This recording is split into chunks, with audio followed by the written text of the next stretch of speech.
Hi, my sweet friends, and welcome back to Crochet Every Day with Judy. We're reading from Jane Eyre, starting with chapter 21. Presentiments are strange things, and so are sympathies, and so are signs. And the three combined make one mystery to which humanity has not yet found the key. I never laughed at presentiments in my life, because I have had strange ones of my own. Sympathies, I believe, exist, for instance, between far distant, long absent, wholly estranged relatives asserting, notwithstanding their alienation, the unity of the source to which each traces his origin, whose workings baffle mortal comprehension, and signs, for aught we know, may be but the sympathies of nature with man. When I was a little girl, only 6 years old, I one night heard Bessie Leaven say to Martha Abbott that she had been dreaming about a little child, and that to dream of children was a sure sign of trouble either to oneself or one's kin. The saying might have worn out of my memory had not a circumstance immediately followed which served indelibly to fix it there. The next day Bessie was sent for home to the deathbed of her little sister. Of late I had often recalled this saying and this incident, for during the past week scarcely a night had gone over my couch that had not brought with it a dream of an infant which I sometimes hushed in my arms, sometimes dandled on my knee, sometimes watched playing with daisies on a lawn, or again dabbling its hands in running water. It was a wailing child this night and a laughing one the next. Now it nestled close to me, and now it ran from me. But whatever mood the apparition evinced, whatever aspect it wore, it failed not for 7 successive nights to meet me the moment I entered the land of slumber. I did not like this iteration of one idea, this strange recurrence of one image, and I grew nervous as bedtime approached and the hour of the vision drew near. It was from companionship with this baby phantom that I had been roused on that moonlight night when I heard the cry, and it was on the afternoon of the day following I was summoned downstairs by a message that someone wanted me in Mrs. Fairfax's room. On repairing thither, I found a man waiting for me, having the appearance of a gentleman's servant. He was dressed in deep mourning, and the hat he held in his hand was surrounded with a crape band. "I dare say you hardly remember me, miss," he said, rising as I entered, "but my name is Leaven. I lived coachman with Mrs. Reed when you were at Gateshead 8 or 9 years since, and I live there still." "Oh, Robert, how do you do? I remember you very well. You used to give me a ride sometimes on Miss Georgiana's bay pony. And how is Bessie? You are married to Bessie?" "Yes, miss, my wife is very hearty, thank you. She brought me another little one about 2 months since. We have 3 now, and both mother and child are thriving. And are the family well at the house, Robert?" "I am sorry I can't give you better news of them, miss. They are very badly at present, in great trouble." "I hope no one is dead," I said, glancing at his black dress. He too looked down at the crape round his hat and replied, "Mr. John died yesterday was a week, at his chambers in London." "Mr. John?" "Yes." "And how does his mother bear it?" "Why, you see, Miss Eyre, it is not a common mishap. His life has been very wild. These last 3 years he gave himself up to strange ways, and his death was shocking. I heard from Bessie he was not doing well." "Doing well? He could not do worse. He ruined his health and his estate amongst the worst men and the worst women. He got into debt and into jail. His mother helped him out twice, but as soon as he was free, he returned to his old companions and habits. His head was not strong. The knaves he lived amongst fooled him beyond anything I ever heard. He came down to Gateshead about 3 weeks ago and wanted Mrs. to give up all to him. Mrs. refused. Her means have long been much reduced by his extravagance, so he went back again, and the next news was that he was dead. How he died, God knows. They say he killed himself." I was silent. The tidings were frightful. Robert Leaven resumed. "Mrs. has been out of health herself for some time. She had got very stout, but was not strong with it, and the loss of money and fear of poverty were quite breaking her down. The information about Mr. John's death and the manner of it came too suddenly. It brought on a stroke. She was 3 days without speaking, but last Tuesday she seemed rather better. She appeared as if she wanted to say something and kept making signs to my wife and mumbling. It was only yesterday morning, however, that Bessie understood she was pronouncing your name, and at last she made out the words. 'Bring Jane, fetch Jane Eyre.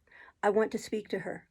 Bessie is not sure whether she is in her right mind or means anything by the words, but she told Miss Reed and Miss Georgiana and advised them to send for you.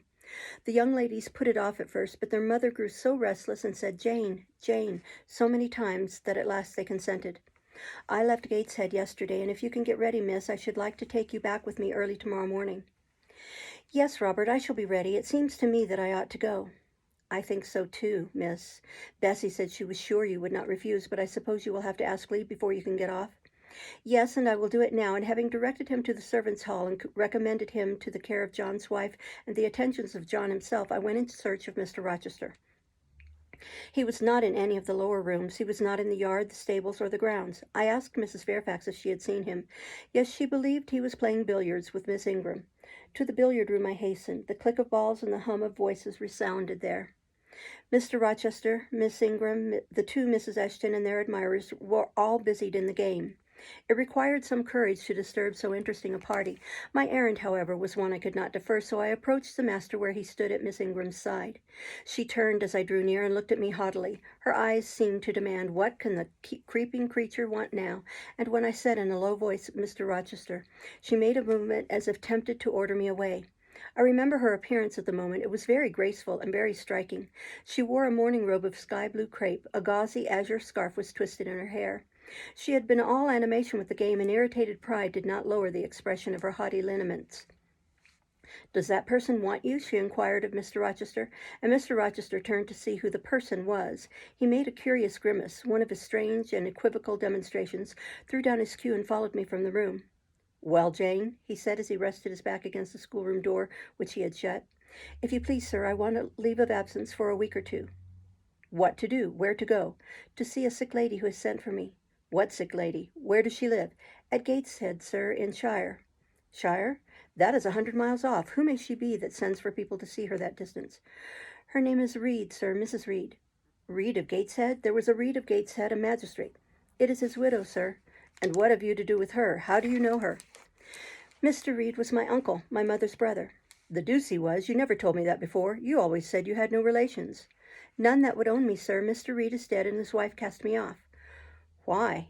"Because I was poor and burdensome, and she disliked me." "But Reed left children. You must have cousins. Sir George Lynn was talking of a Reed of Gateshead yesterday, who he said was one of the veriest rascals on town, and Ingram was mentioning a Georgiana Reed of the same place who was much admired for her beauty a season or two ago in London." "John Reed is dead too, sir. He ruined himself and half ruined his family, and is supposed to have committed suicide. The news so shocked his mother that it brought on an apoplectic attack." "And what good can you do her?" "Nonsense, Jane. I would never think of running 100 miles to see an old lady who will perhaps be dead before you reach her. Besides, you say she cast you off." "Yes, sir, but that is long ago, and when her circumstances were very different. I could not be easy to neglect her wishes now." "How long will you stay?" "As short a time as possible, sir." "Promise me only to stay a week." "It had better not pass my word. I had better not pass my word. I might be obliged to break it." "At all events, you will come back. You will not be induced under any pretext to take up a permanent residence with her?" "Oh, no, I shall certainly return if all be well." "And who goes with you? You don't travel 100 miles alone." "No, sir, she has sent her coachman." "A person to be trusted?" "Yes, sir, he has lived 10 years in the family." Mr. Rochester meditated. "When do you wish to go?" "Early tomorrow morning, sir." "Well, you must have some money. You can't travel without money, and I dare say you have not much. I have given you no salary yet. How much have you in the world, Jane?" he asked, smiling. I drew out my purse. A meagre thing it was. "5 shillings, sir." He took the purse, poured the hoard into his palm, and chuckled over it as if its scantiness amused him. Soon he produced his pocketbook. "Here," said he, offering me a note. It was £50, and he owed me but 15. I told him I had no change. "I don't want change. You know that. Take your wages." I declined accepting more than was my due. He scowled at first, then, as if recollecting something, he said, Right. Better not give you all now. You would, perhaps, stay away 3 months if you had £50. There are 10. Is it not plenty?" "Yes, sir, but now you owe me 5. "Come back for it, then. I am your banker for £40. "Mr. Rochester, I may as well mention another matter of business to you while I have the opportunity." "Matter of business? I am curious to hear it."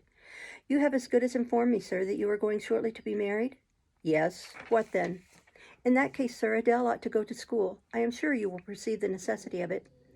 "To get her out of my bride's way, who might otherwise walk over her rather too emphatically. There's sense in the suggestion, not a doubt of it. Adele, as you say, must go to school, and you, of course, must march straight to the devil." "I hope not, sir, but I must seek another situation somewhere." "In course," he exclaimed, with a twang of voice and a distortion of features equally fantastic and ludicrous. He looked at me some minutes. "And old Madam Reed, or the misses, her daughters, will be solicited by you to seek a place, I suppose?" "No, sir. I am not on such terms with my relatives as would justify me in asking favors of them, but I shall advertise." You shall walk up the pyramids of Egypt, he growled, and at your peril you advertise. I wish I had only offered you a sovereign instead of 10 pounds. Give me back 9 pounds, Jane. I've a use for it. And so have I, sir, I returned, putting my hands in my purse behind me. I could not spare the money on any account. Little niggard, said he, refusing me a pecuniary request. Give me 5 pounds, Jane. Not 5 shillings, sir, nor 5 pence. Just let me look at the cash. No, sir, you are not to be trusted. Jane. Sir? Promise me one thing.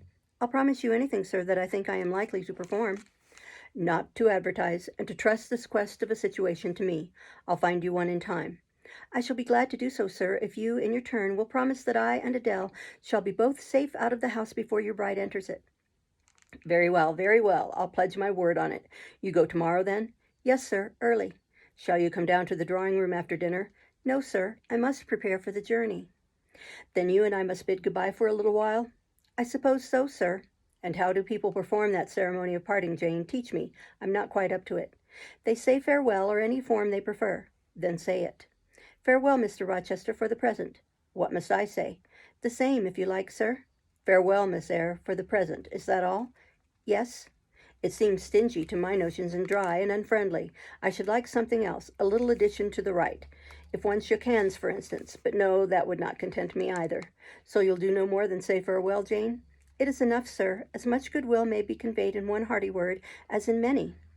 Very likely, but it is blank and cool. Farewell. How long is he going to stand with his back against that door? I asked myself. I want to commence my packing. The dinner bell rang, and suddenly away he bolted without another syllable. I saw him no more during the day, and was off before he had risen in the morning. I reached the lodge at Gateshead about 5 o'clock in the afternoon of the 1st of May. I stepped in there before going up to the hall. It was very clean and neat. The ornamental windows were hung with little white curtains. The floor was spotless. The grate and fire irons were burnished bright, and the fire burnt clear. Bessie sat on the hearth nursing her last-born, and Robert and his sister played quietly in a corner.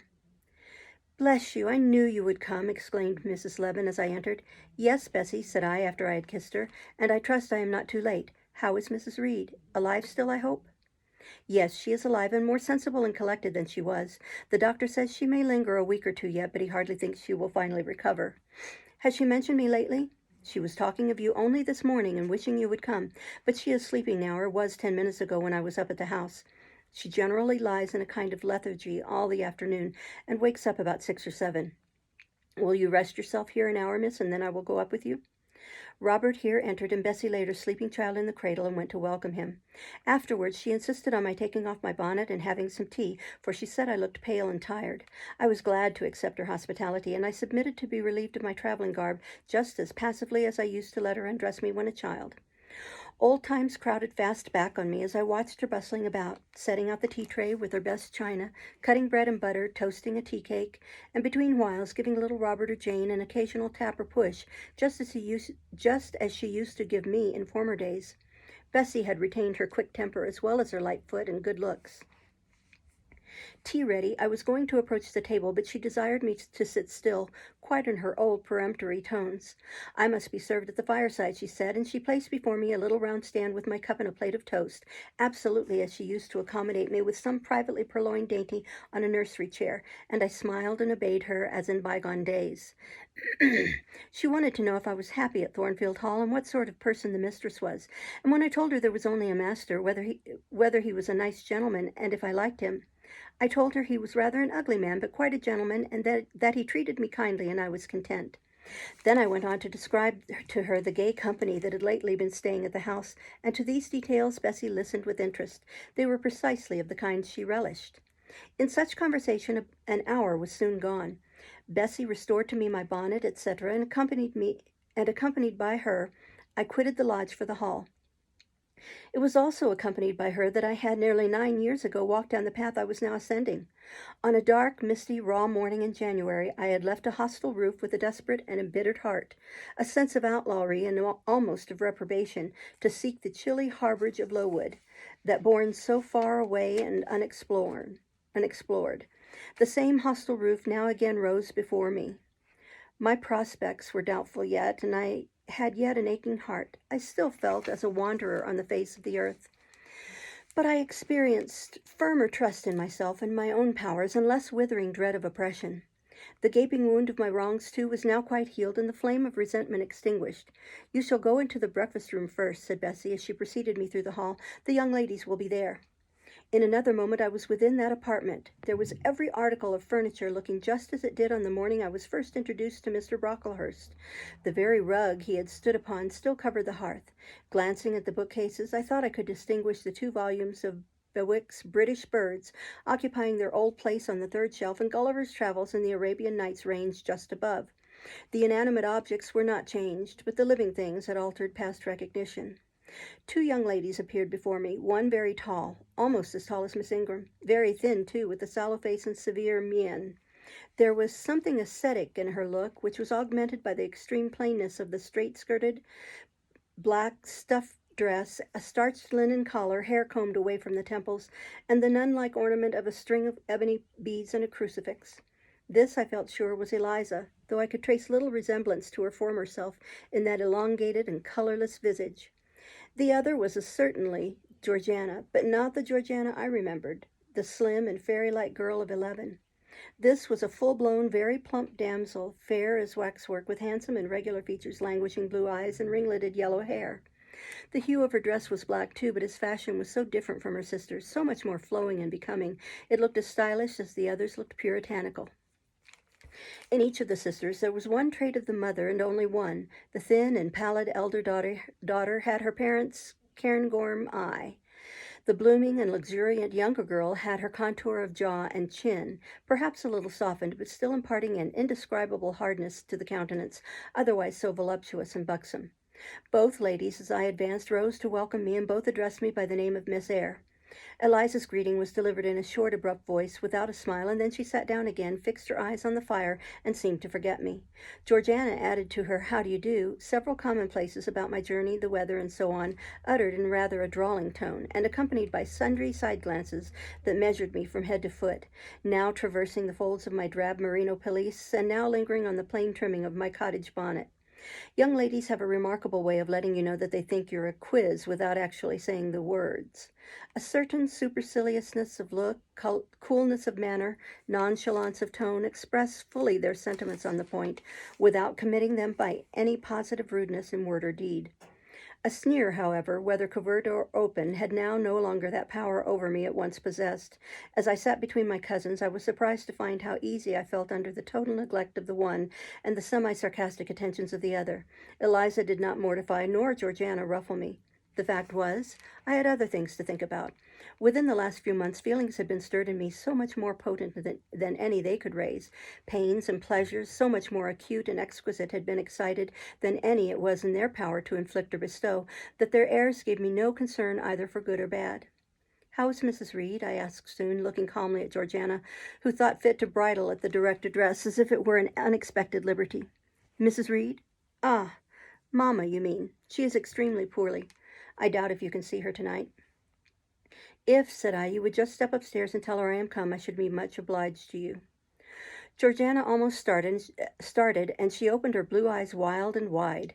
"I know she had a particular wish to see me," I added, "and I would not defer attending to her desire longer than is absolutely necessary." "Mamma dislikes being disturbed in an evening," remarked Eliza. I soon rose, quietly took off my bonnet and gloves uninvited, and said I would just step out to Bessie, who was, I dared say, in the kitchen, and ask her to ascertain whether Mrs. Reed was disposed to receive me or not tonight. I went, and having found Bessie and dispatched her on my errand, I proceeded to take further measures. It had heretofore been my habit always to shrink from arrogance. Received as I had been today, I should, a year ago, have resolved to quit Gateshead the very next morning. Now it was disclosed to me all at once that that would be a foolish plan. I had taken a journey of 100 miles to see my aunt, and I must stay with her till she was better, or dead. As to her daughter's pride or folly, I must put it on one side, make myself independent of it. So I addressed the housekeeper, asked her to show me a room, told her I should probably be a visitor here for a week or two, had my trunk conveyed to my chamber, and followed it thither myself. I met Bessie on the landing. "Missus is awake," said she. "I have told her you are here. Come and let us see if she will know you." I did not need to be guided to the well-known room to which I had so often been summoned for chastisement or reprimand in former days. I hastened before Bessie. I softly opened the door. A shaded light stood on the table, for it was now getting dark. There was the great four-post bed with amber hangings as of old. There the toilet table, the armchair, and the footstool, at which I had 100 times been sentenced to kneel, to ask pardon for offences by me uncommitted. I looked into a certain corner near, half expecting to see the slim outline of a once-dreaded switch which used to lurk there, waiting to leap out imp-like and lace my quivering palm or shrinking neck. I approached the bed. I opened the curtains and leant over the high-piled pillows. Well did I remember Mrs. Reed's face, and I eagerly sought the familiar image. It is a happy thing that time quells the longings of vengeance and hushes the promptings of rage and aversion. I had left this woman in bitterness and hate, and I came back to her now with no other emotion than a sort of ruth for her great sufferings and a strong yearning to forget and forgive all injuries, to be reconciled and clasp hands in amity. The well-known face was there, stern, relentless as ever. There was that peculiar eye which nothing could melt, and the somewhat raised, imperious, despotic eyebrow. How often it had lowered on me menace and hate, and how the recollection of childhood's terrors and sorrows revived as I traced its harsh line now. And yet I stooped down and kissed her. She looked at me. "Is this Jane Eyre?" she said. "Yes, Aunt Reed. How are you, dear aunt?" I had once vowed that I would never call her aunt again. I thought it no sin to forget and break that vow now. My fingers had fastened on her hand, which lay outside the sheet. Had she pressed mine kindly, I should at that moment have experienced true pleasure. But unimpressionable natures are not so soon softened, nor are natural antipathies so readily eradicated. Mrs. Reed took her hand away, and turning her face rather from me, she remarked that the night was warm. Again she regarded me so icily, I felt at once that her opinion of me, her feeling toward me, was unchanged and unchangeable. I knew by her stony eye, opaque to tenderness, indissoluble to tears, that she was resolved to consider me bad to the last, because to believe me good would give her no generous pleasure, only a sense of mortification. I felt pain, and then I felt ire, and then I felt a determination to subdue her, to be her mistress in spite both of her nature and her will. My tears had risen just as in childhood. I ordered them back to their source. I brought a chair to the bed head. I sat down and leaned over the pillow. "You sent for me," I said, "and I am here, and it is my intention to stay till I see how you get on." "Oh, of course. You have seen my daughters?" "Yes." "Well, you may tell them I wish you to stay till I can talk some things over with you I have on my mind. Tonight it is too late, and I have a difficulty in recalling them, but there is something I wish to say. Let me see." The wandering look and changed utterance told what wreck had taken place in her once vigorous frame. Turning restlessly, she drew the bedclothes round her. My elbow, resting on a corner of the quilt, fixed it down. She was at once irritated. "Sit up," said she. "Don't annoy me with holding the clothes fast. Are you Jane Eyre?" "I am Jane Eyre." I have had more trouble with that child than anyone would believe, such a burden to be left on my hands, and so much annoyance as she caused me daily and hourly with her incomprehensible disposition, and her sudden starts of temper, and her continual unnatural watchings of one's movements. I declare she talked to me once like something mad, or like a fiend. No child ever spoke or looked as she did. I was glad to get her away from the house. What did they do with her at Lowood? The fever broke out there, and many of the pupils died. She, however, did not die, but I said she did. I wish she had died." "A strange wish, Mrs. Reed. Why do you hate her so?" "I had a dislike to her mother always, for she was my husband's only sister and a great favorite with him. He opposed the family's disowning her when she made her low marriage, and when news came of her death he wept like a simpleton. He would send for the baby, though I entreated him rather to put it out to nurse and pay for its maintenance. I hated it the first time I set my eyes on it, a sickly, whining, pining thing. It would wail in its cradle all night long, not screaming heartily like any other child, but whimpering and moaning. Reed pitied it, and he used to nurse it and notice it as if it had been his own. More, indeed, than he ever noticed his own at that age. He would try to make my children friendly to the little beggar. The darlings could not bear it, and he was angry with them when they showed their dislike. In his last illness, he had it brought continually to his bedside, and but an hour before he died, he bound me by vow to keep the creature. I would as soon have been charged with a pauper brat out of a workhouse, but he was weak, naturally weak. John does not at all resemble his father, and I am glad of it. John is like me, and like my brothers. He is quite a Gibson. Oh, I wish he would cease tormenting me with letters for money. I have no more money to give to him. We are getting poor. I must send away half the servants and shut up part of the house or let it off. I can never submit to do that, yet how are we to get on? 2/3 of my income goes in paying the interest of mortgages. John gambles dreadfully, and he always loses, poor boy. He is beset by sharpers. John is sunk and degraded. His look is frightful. I feel ashamed for him when I see him. She was getting much excited. I think I had better leave her now, said I to Bessie, who had stood on the other side of the bed. Perhaps you had, miss, but she often talks in this way toward night. In the morning she is calmer. I rose. Stop, exclaimed Mrs. Reed. There is another thing I wish to say. He threatens me. He continually threatens me with his own death or mine. And I dream sometimes that I see him laid out with a great wound in his throat, or with a swollen and blackened face. I am come to a strange pass. I have heavy troubles. What is to be done? How is the money to be had? Bessie now endeavored to persuade her to take a sedative draught. She succeeded with difficulty. Soon after, Mrs. Reed grew more composed and sank into a dozing state. I then left her. More than 10 days elapsed before I had again any conversation with her. She continued either delirious or lethargic, and the doctor forbade everything which could painfully excite her. Meantime, I got on as well as I could with Georgiana and Eliza. They were very cold indeed at first. Eliza would sit half the day sewing, reading, or writing, and scarcely utter a word either to me or her sister. Georgiana would chatter nonsense to her canary bird by the hour, and take no notice of me. But I was determined not to seem at a loss for occupation or amusement. I had brought my drawing materials with me, and they served me for both.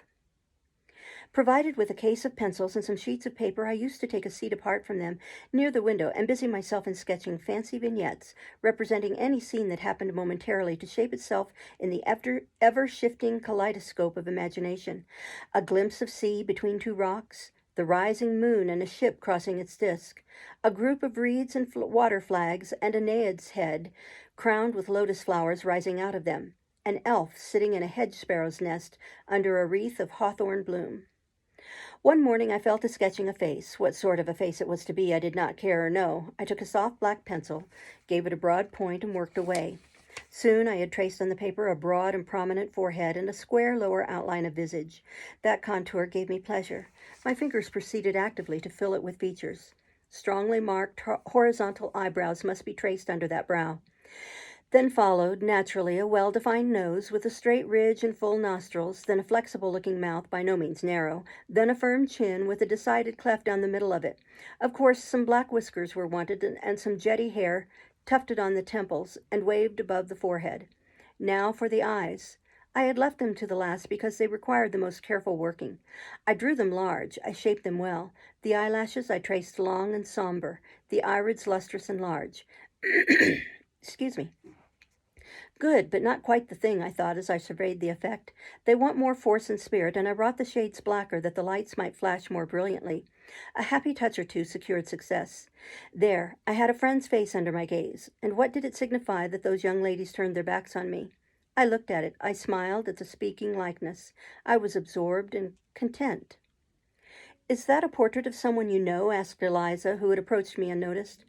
I responded that it was merely a fancy head and hurried it beneath the other sheets. Of course I lied. It was, in fact, a very faithful representation of Mr. Rochester.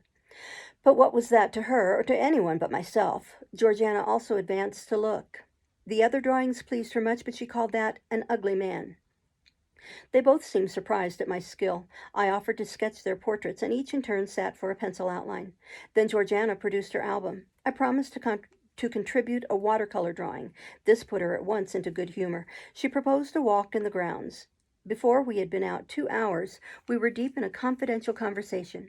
She had favored me with a description of the brilliant winter she had spent in London 2 seasons ago, of the admiration she had there excited, the attention she had received, and I even got hints of the tidal conquest she had made. In the course of the afternoon and evening, these hints were enlarged on. Various soft conversations were reported, and sentimental scenes represented, and in short, a volume of a novel of fashionable life was that day improvised by her for my benefit. The communications were renewed from day to day. They always ran on the same theme: herself, her loves, and woes. It was strange she never once adverted either to her mother's illness or her brother's death or the present gloomy state of the family prospects.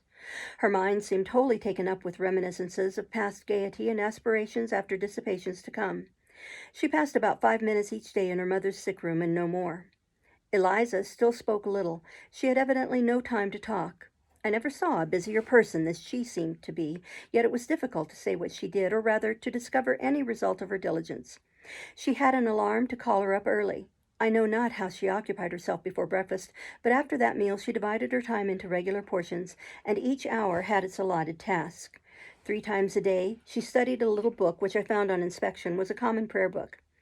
I asked her once what was the great attraction of that volume, and she said, "The rubric." 3 hours she gave to stitching, with gold thread, the border of a square crimson cloth almost large enough for a carpet. In answer to my inquiries after the use of this article, she informed me that it was a covering for the altar of a new church lately erected near Gateshead. 2 hours she devoted to her diary, 2 to working by herself in the kitchen garden, and 1 to the regulation of her accounts. She seemed to want no company, no conversation. I believe she was happy in her way. This routine sufficed for her, and nothing annoyed her so much as the occurrence of any incident which forced her to vary its clockwork regularity. She told me one evening, when more disposed to be communicative than usual, that John's conduct and the threatened ruin of the family had been a source of profound affliction to her, but she had now, she said, settled her mind and formed her resolution. Her own fortune she had taken care to secure, and when her mother died, and it was wholly improbable, she tranquilly remarked, that she should either recover or linger long, she would execute a long-cherished project, seek a retirement where punctual habits would be permanently secured from disturbance, and place safe barriers between herself and a frivolous world. I asked if Georgiana would accompany her. Of course not. Georgiana and she had nothing in common. They never had had. She would not be burdened with her society for any consideration. Georgiana should take her own course, and Eliza, would take hers. Georgiana, when not unburdening her heart to me, spent most of her time in lying on the sofa, fretting about the dullness of the house, and wishing over and over again that her Aunt Gibson would send her an invitation up to town. It would be so much better, she said, if she could only get out of the way for a month or two till all was over. I did not ask what she meant by all being over, but I suppose she referred to the expected decrease of her mother and the gloomy sequel of funeral rites. Eliza generally took no more notice of her sister's indolence and complaints than if no such murmuring, lounging object had been before her. One day, however, as she put away her account book and unfolded her embroidery, she suddenly took her up thus: "Georgiana, a more vain and absurd animal than you was certainly never allowed to cumber the earth. You had no right to be born, for you make no use of life.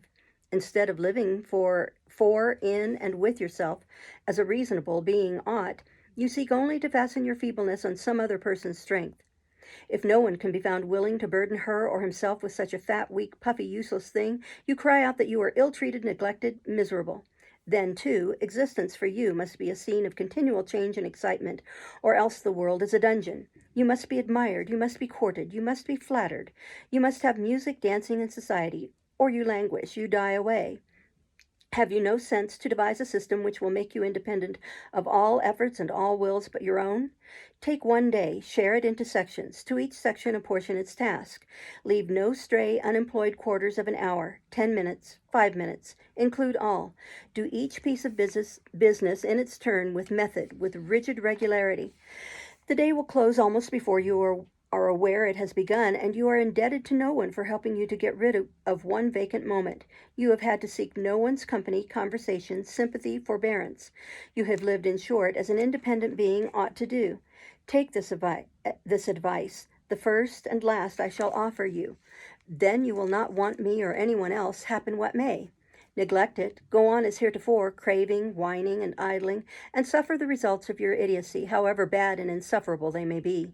I tell you this plainly, and listen, for though I shall no more repeat what I am now about to say, I shall steadily act on it. After my mother's death, I wash my hands of you. From the day her coffin is carried to the vault in Gateshead Church, you and I will be as separate as if we had never known each other.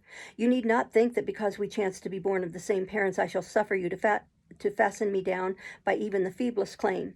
I can tell you this: if the whole human race, ourselves excepted, were swept away and we two stood alone on the earth, I would leave you in the old world and betake myself to the new." She closed her lips. "You might have spared yourself the trouble of delivering that tirade," answered Georgiana. "Everybody knows you are the most selfish, heartless creature in existence, and I know your spiteful hatred towards me. I have had a specimen of it before in the trick you played me about Lord Edwin Vere.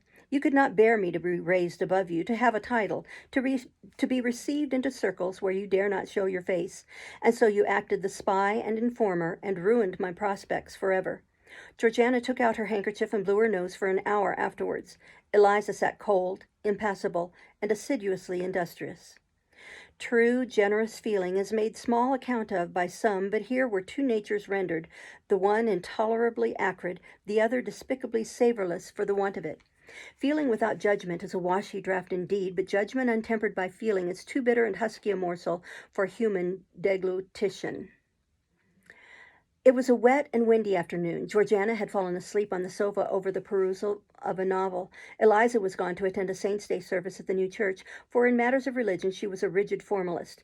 No weather ever prevented the punctual discharge of what she considered her devotional duties. Fair or foul, she went to church thrice every Sunday, and as often on weekdays as there were prayers. I bethought myself to go upstairs and see how the dying woman sped, who lay there almost unheeded. The very servants paid her but a remittent attention. The hired nurse, being little looked after, would slip out of the room whenever she could. Bessie was faithful, but she had her own family to mind, and could only come occasionally to the hall. I found the sick room unwatched, as I had expected. No nurse was there. The patient lay still and seemingly lethargic, her livid face sunk in the pillows. The fire was dying in the grate. I renewed the fuel, rearranged the bedclothes, gazed a while on her who could not now gaze on me, and then I moved away to the window. Excuse me. The rain beat strongly against the panes. The wind blew tempestuously. One lies there, I thought, who will soon be beyond the war of earthly elements. Whither will that spirit, now struggling to quit its material tenement, flit when at length released? In pondering the great mystery, I thought of Helen Burns, recalled her dying words, her faith, her doctrine of the equality of disembodied souls. I was still listening in thought to her well-remembered tones, still picturing her pale and spiritual aspect, her wasted face and sublime gaze, as she lay on her placid deathbed and whispered her longing to be restored to her divine Father's bosom, when a feeble voice murmured from the couch behind, "Who is that?" I knew Mrs. Reed had not spoken for days. Was she reviving? I went up to her. "It is I, Aunt Reed." "Who? I?" was her answer. "Who are you?" looking at me with surprise and a sort of alarm, but still not wildly. "You are quite a stranger to me. Where is Bessie?" "She is at the lodge, Aunt." "Aunt," she repeated. "Who calls me Aunt? You are not one of the Gibsons, and yet I know you. That face, and the eyes and forehead are quite familiar to me. You are like... Why, you are like Jane Eyre." I said nothing. I was afraid of occasioning some shock by declaring my identity. "Yet," said she, "I am afraid it is a mistake. My thoughts deceive me. I wish to see Jane Eyre, and I fancy a likeness where none exists. Besides, in 8 years she must be so changed." I now gently assured her that I was the person she supposed and desired me to be, and seeing that I was understood and that her senses were quite collected, I explained how Bessie had sent her husband to fetch me from Thornfield.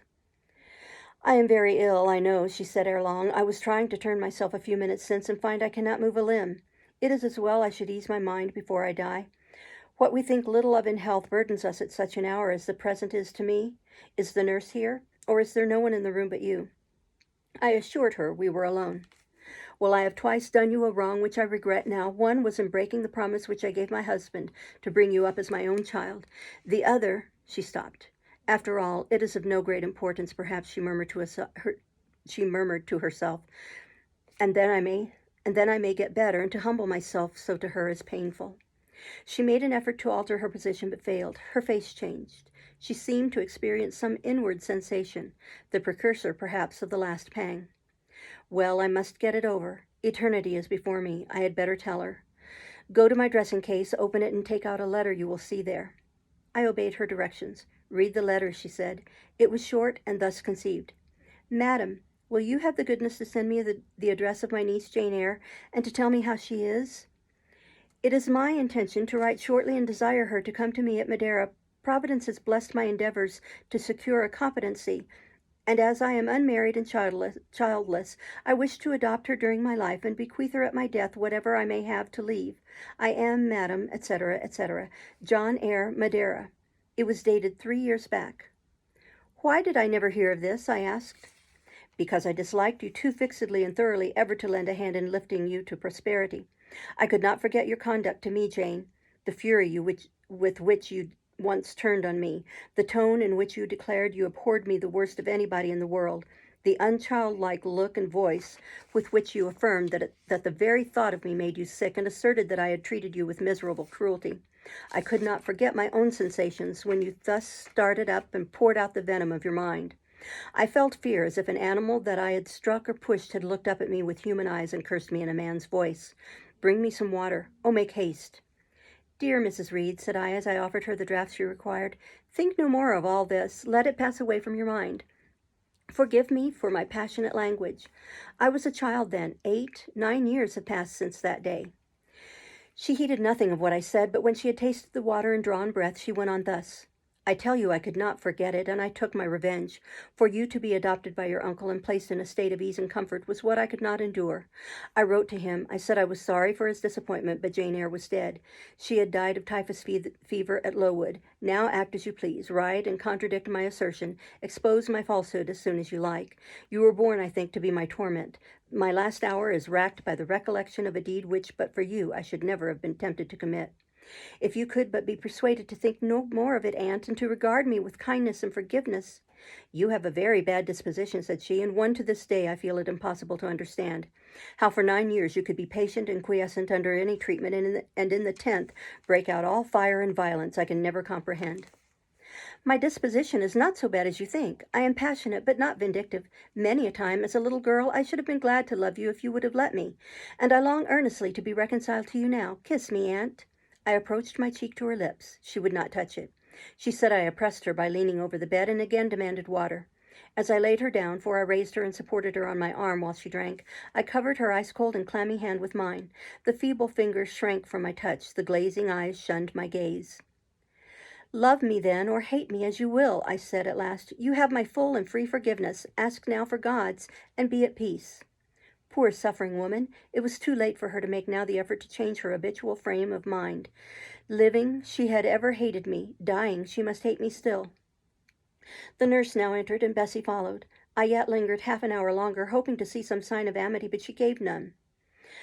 She was fast relapsing into stupor, nor did her mind again rally.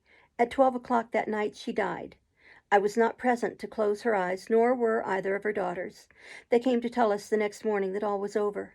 She was by that time laid out. Eliza and I went to look at her. Georgiana, who had burst into loud weeping, said she dared not go.